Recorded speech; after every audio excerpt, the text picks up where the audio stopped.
بسم اللہ الرحمن الرحیم نحمدہ ونصلی علی رسولہ الکریم اما بعد۔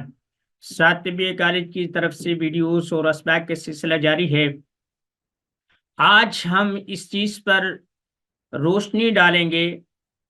کہ کھانے سے پہلے پانی پینا چاہیے، بعد میں پینا چاہیے، درمیان میں پینا چاہیے۔ ہمارے لیے سب سے بنیادی ماخذ ایمان کا بھی، صحت کا بھی، اور معاشرت و معیشت کا بھی، اور زندگی کے لایا عمل کا بھی قرآن کریم ہے۔ قرآن کریم میں جہاں کہیں بھی ذکر آیا ہے وہاں آیا کلو وشربو، کھاؤ اور پیو۔ جہاں کہیں بھی آیا یعنی پہلے کھاؤ اور بعد میں پیو۔ اس کی طبی توجیہ ہم یوں کر سکتے ہیں کہ غذا، کھانا، وہ کسی بھی صورت میں ہو، وہ سخت ہے، نرم ہے، اور کسی بھی وقت ہے، آپ اسے کھائیں گے۔ یہ ہمارے جسم کی ضرورت کو، جو ہمیں توانائی فراہم کرتی ہے، جو طاقت ہمیں زندہ رکھتی ہے، جو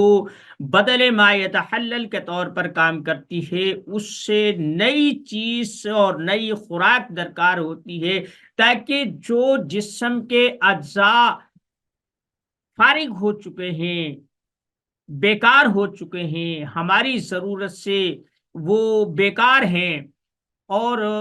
انہیں جسم سے خارج ہونا چاہیے۔ لازمی بات ہے کہ جہاں غذا، جس جگہ پر وہ چیز جلتی ہے، توانائی فراہم کرتی ہے، سیک فراہم کرتی ہے، ہمیں زندگی فراہم کرتی ہے، وہاں ان چیزوں کو بھی وہ جلاتی ہے۔ ہمارے جسم سے ہر لمحہ ہزاروں ذرات یعنی خلیے مرتے ہیں اور نئے پیدا ہوتے ہیں۔ جب یہ خلیے بننے بند ہو جائیں تو سمجھو کہ اب انسان کی زندگی بالکل دم توڑ رہی ہے۔ کینسر میں بھی یہی ہوتا ہے۔ جو حقیقی کینسر ہوتا ہے اس میں جس جگہ پر وہ زخم ہوتا ہے وہاں پر نئے خلیات بننا بند ہو جاتے ہیں۔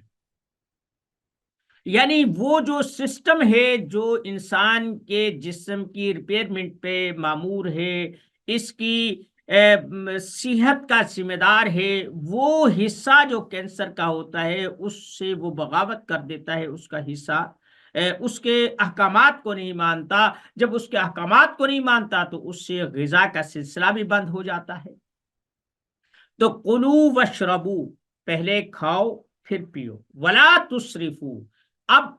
یہ کھانا بھی ہے اور پینا بھی ہے، لیکن اس میں اعتدال ضروری ہے۔ نہ تو یہ ہے کہ کچھ لوگوں نے اب یہ ہے کہ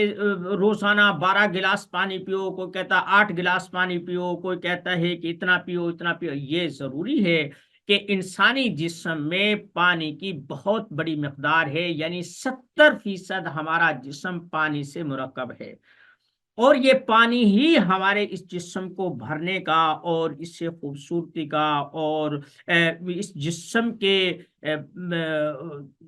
سلسلے کو برقرار رکھنے کا ذمہ دار پانی ہے۔ تو آپ پانی پیئیں گے۔ ہمارے ہاں جب غذا ہضم ہوتی ہے، ہمارے جسم میں فضلات تیار ہوتے ہیں، تو یومیہ مقدار پہ ایک صحت مند انسان کے 1.5 سیر پیشاب کی صورت میں وہ خارج ہوتا، اور جو سانس، تھوک اور چمڑی سے یہ تقریباً کئی پوائنٹ پانی جو ہے نا وہ ہمارا خارج، یہ جو نرمی ہے نا جلد کی، یہ اس پانی سے ہی برقرار ہے۔ پانی جب خشک ہو جاتا ہے تو اس پر جھریاں پڑنا شروع ہو جاتی ہیں، اور جب پانی ہوتا ہے تو یہ جلد خوبصورت لگتی ہے، تمتماتی ہے، اس میں ایک شائننگ ہوتی ہے، چمک ہوتی ہے۔ اب کچھ لوگ کہتے ہیں کہ کھانے کے بعد پانی مت پیو، حکما بھی منع کرتے ہیں، ہم بھی بہت سارے لوگوں کو کہتے ہیں۔ اب اس کی جو کہنا، کرنا اور پانی کا پینا نہ پینا، اس میں حکمت کیا ہے؟ دیکھیں، اس میں حکمت کا پہلو یہ ہے، اگر کوئی آدمی عضلاتی طبیعت کا مالک ہے، یعنی سوداویت اس میں غالب ہے، اور اس کے جسم میں ایسیڈیٹی بہت زیادہ ہو گئی ہے، تو وہ آدمی جتنا چاہے پانی پیے۔ اسی طریقے سے کوئی آدمی خودی مریض ہے، اس کے لیے بھی کثرت سے پانی پیے، وہ کھانے کے درمیان میں پیے، بعد میں پیے، کوئی حرج نہیں۔ لیکن ایسے لوگ جن کو عصبیت ہے، بلغمی رطوبات نے ان کا جینا دوبر کر دیا ہے، جسم میں وہ غیر معتدل طور پر ان کی کثرت ہو چکی ہے اور جسم میں وہ بوجھل پن پیدا کر رہی ہیں، اگر یہ کھانے کے بعد پانی پیئیں گے تو ان کے لیے یہ پانی وبال جان بن جائے گا، کیونکہ جب کھانا ہمارے معدے میں جاتا ہے تو اس نے پکنا ہوتا ہے، ہضم ہونا ہوتا ہے، اس کے لیے خاص مقدار میں ایک گرمائش اور حرارت کی ضرورت ہوتی ہے، قوت کی ضرورت ہوتی ہے۔ اعصابی مریض پہلے ہی ان چیزوں کا مریض ہوتا ہے، غلبہ بلغم سے وہ مغلوب ہوتا ہے، تو اس کے لیے اگر آپ پانی کا استعمال کروائیں گے تو وہ جو کھانا ہے ہضم ہونے کے بجائے یہیں پہ رکھا رہے گا، گیس بن جائے گی اور تبخیر ہو جائے گی، اس کے بعد بری ڈکاریں آئیں گی، اور بس جو بھی کچھ ہوگا اس کے لیے یہ وبال جان بن جائے گا۔ جو اعصابیت کے مریض ہیں وہ قطعی طور پر کھانے کے ساتھ پانی مت پیے۔ کھانا جب ہضم ہوگا اسے پانی کی ضرورت ہوگی، تو وہ پانی جو بلغم مزاج کی وجہ سے معدے میں کثرت سے پنپ رہی ہیں انہیں وہ کنزیوم کرے گا، انہیں وہ استعمال کرے گا، یوں اس کی بیماری میں بھی افاقہ ہوگا اور اس کے لیے صحت کی بھی علامت ہوگی۔ ہم بلغمی مریض جو ہوتے ہیں، جو کثرت لکوریا کی مریضائیں ہوتی ہیں، کھانسی، نزلہ، زکام، بخار اور یہ اعصابیت جتنی ہوتی ہے، ہم انہیں دوائی کے ساتھ یہ کہتے ہیں بھائی آپ بھنے ہوئے چنے کھائیں، آپ مکئی کے سٹے وہ چھلیاں وہ بھنوا کر کھائیں، آپ خشک چیزیں استعمال کریں، آپ اچار کھائیں، آپ بڑا گوشت کھائیں، اس سے جو چیز جسم میں جا کر جس کی طلب ہوگی، جو چیز ہمیں کھانے کے لیے طلب معاون ہوگی، وہ پانی ہوگا۔ جب پانی ہم باہر سے نہیں پیئیں گے، اب طبیعت نے کہیں نہ کہیں سے اس پانی کو پورا کرنا ہے، تو وہ جو بلغم مزاج کی وجہ سے جسم میں کثرت سے رطوبتیں ہیں تو کھانا انہیں ہضم کرے گا اور وہ دوا کے قائم مقام ہو جائے گا۔ ایک بات یہ ہو گئی۔ دوسری بات یہ ہے کہ کچھ کھانے ایسے ہوتے ہیں کہ ان کے ساتھ پانی پینا یوں سمجھے کہ زہر ہے، مثلا جیسے ککڑی، کھیرا، امرود، یا کھیر ہو گئی، یا بھنڈیاں، اور یہ گھیا توری، کدو۔ اگر یہ کوئی بلغمی مریض ہے اور ان کے اوپر پانی پی لیتا ہے تو سمجھو کہ اسے پھر جو تکلیف ہوگی نا وہ وہی سمجھے گا، دوسرا اسے بیان نہیں کر سکتا۔ تو ایسے لوگوں کو اگر کسی نے کھیرے کھا لیے، ککڑی کھا لی، تربوز کھا لیا، خربوزہ کھا لیا اور اوپر سے اس نے پانی بھی پی لیا تو سمجھو کہ ہیضہ پکا ہے،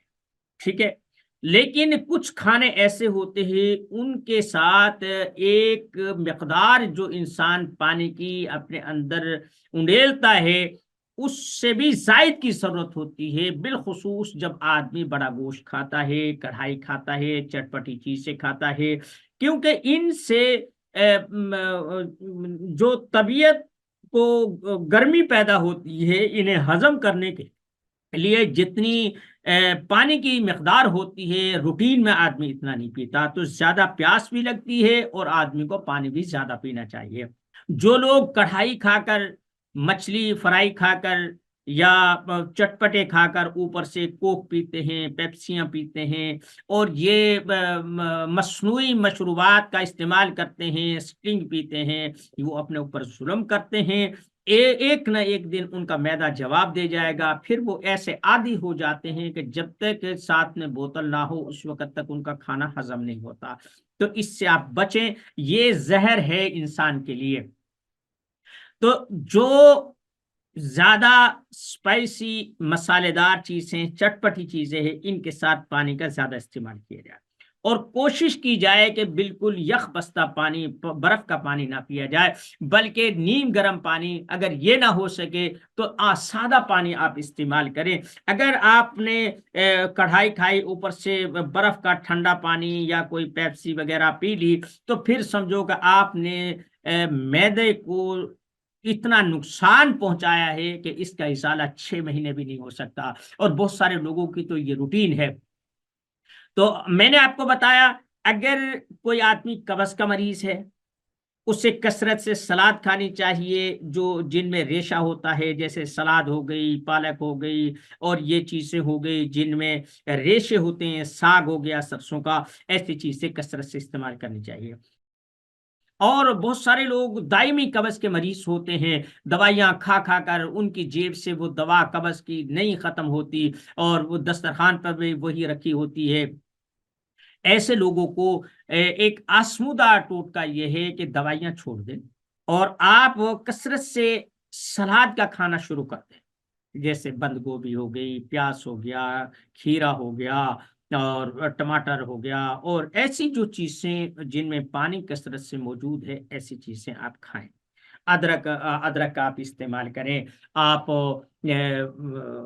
ہرا دھنیا، پودینہ، یہ چیزیں جن میں ریشے ہیں، یعنی تن کے جن میں موجود ہیں، وہ کریں۔ تو اس سے آپ مثلا اگر ایک آدمی 1 پاؤ کھانا کھاتا ہے، اسے چاہیے کہ 1 پاؤ ہی سلاد کھا لے۔ میرا خیال ہے کہ قبض کوئی مسئلہ نہیں رہے گا، دوسرے دن اس کا معاملہ حل ہونا شروع ہو جائے گا۔ اور نہ ہی بالخصوص بوڑھے لوگوں کو سلاد کا زیادہ استعمال کرنا چاہیے، کیونکہ ان کے اندر خشکی بہت زیادہ بڑھ جاتی ہے۔ بچپن میں کثرت سے رطوبات ہوتی ہیں، کیونکہ انہوں نے بڑھنا ہوتا ہے، ان کی قوت نمو کام کر رہی ہوتی ہے۔ جوانوں کو ایک طاقت، گرمی، عضلاتی غدی تحریک چاہیے ہوتی ہے، اور بڑھاپے میں آ کر آدمی خشکی کا شکار ہوتا ہے، عضلاتی اعصابی ہو جاتی ہے، بعض لوگوں کو اعصابی تحریک ہو جاتی ہے، کثرت بلغم ہوتا ہے، وہ ان کے جسم میں کثرت سے خشکی ہوتی ہے، قبض کا بھی مسئلہ ہو جاتا ہے، اور ان میں جوڑوں میں بھی درد شروع ہو جاتا ہے۔ تو ان کے لیے سلاد ایک بہترین چیز ہے۔ تازہ سبزیاں، تازہ پھل، اور جیسے آج کل مالٹے آ رہے ہیں، کنو آ رہے ہیں، فروٹر آ رہے ہیں، انہیں بجائے وہ کھانے کے، انہیں وہ پورا جو اس کی پھاڑی ہوتی ہے، جو اس کی کاش ہوتی ہے، اس سے مکمل طور پہ بیج چاہے نکال دے، لیکن وہ جتنا بھی اس کا فضلہ ہوتا ہے وہ بھی ساتھ میں اتارے، اس سے بہت زیادہ فائدہ ہوتا ہے۔ بہت سارے لوگ صرف جوس نکال کر پیتے ہیں، دیکھیں جوس کی افادیت کے ہم منکر نہیں ہیں، لیکن آنتوں کو جتنی ان ریشوں کی ضرورت ہوتی ہے، اتنی کسی کی نہیں ہوتی۔ تو پھر آج ہم نے جو چیز بتائی ہے وہ یہ ہے کہ اگر آدمی نارمل زندگی گزار رہا ہے، صحت مند زندگی گزار رہا ہے، تو پہلے کھائے گا پھر پیے گا۔ اگر کوئی آدمی عصبیت کا مریض ہے، وہ نہ پہلے پیے گا، نہ بعد میں پیے گا، اور نہ ہی کھانے کے ساتھ پیے گا، انہیں چاہیے کہ وہ کھانے سے 2-4 گھنٹے آگے پیچھے پانی کا استعمال کرے۔ تیسرا، جو عضلاتیت کا مریض ہے، یا غدی مریض ہے، گردوں کا جو مریض ہے، یا پتھری کا جو مریض ہے، اسے کثرت سے پانی کا استعمال کرنا چاہیے، لیکن پانی اتنا ہو کہ اس پانی کے ساتھ کہیں انسان کی حرارت اور انسان کی طاقت ہی پانی کے ساتھ جو ہے نا، کیونکہ جو پانی ہمارے فضلات کو خارج کرتا ہے، اس پانی کے ساتھ کچھ صحت مند اجزاء بھی خارج ہوتے ہیں۔ ایسا نہیں ہوتا ہے کہ وہ صرف فاضل مواد کو، غیر ضروری مواد کو ہی خارج کرتا، نہیں، بہت سارے ایسے بھی ہو جاتے ہیں۔ کچھ لوگ کہتے ہیں کہ میرے جوڑوں میں درد ہو گیا، میں نے کثرت سے پانی پیا، میرے جوڑ ڈھیلے ہو گئے، بدن ڈھیلا ہو گیا، اور دردیں شروع ہو گئی۔ تو یہ کثرت پانی کی وجہ سے ہوتا ہے کہ ایسے لوگوں کو چاہیے کہ وہ پانی کم کر دیں، اور جن کو پانی کی کمی ہے، پیشاب جل کے آتا ہے، گردوں میں پتھریاں ہوتی ہیں، اور معدے میں جلن ہوتی ہے، ان کو پانی زیادہ استعمال کرنا چاہیے۔ وما علینا الا البلاغ۔